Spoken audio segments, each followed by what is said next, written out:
Vous pouvez voir de l'herbe argentée poussant dans les zones humides très spacieuses de Suncheon Bay en état de milieu naturel.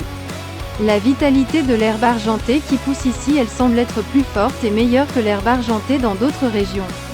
Bien qu'il s'agisse de la même plante, il semble avoir des vitalités diverses, en fonction des caractéristiques régionales de la croissance. Zone humide de la baie de Sohoncheon possède la plus grande zone humide de Corée. Particulièrement, parce que de nombreux oiseaux migrateurs visitent ici, ce domaine a une réputation mondiale. Cette zone semble être un immense parc naturel.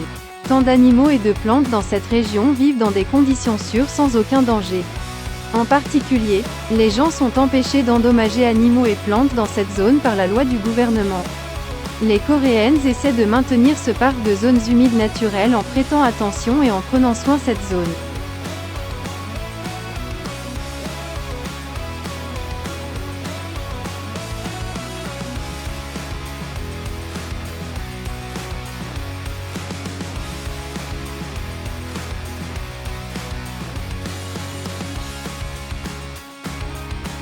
Zones humides de la baie de Suncheon. Les zones humides de la baie de Suncheon sont largement réparties autour de la rivière et des vasières dans la zone en aval, où Dongcheon et Isacheon se rencontrent.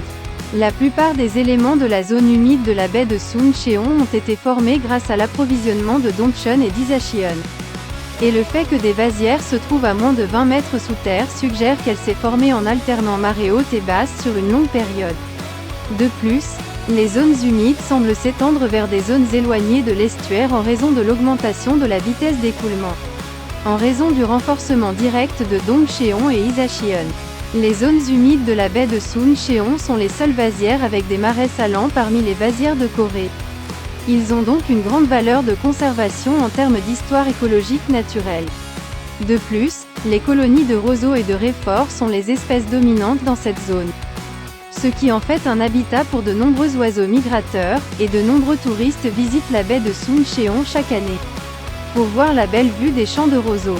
Dans les zones humides de la baie de Suncheon, il existe de nombreuses vallées de marée où l'eau de mer s'est infiltrée en raison d'un mauvais drainage. Ces terrains restent même dans d'anciennes terres récupérées, et servent actuellement de prise d'eau et de drainage pour les rizières dans les zones agricoles.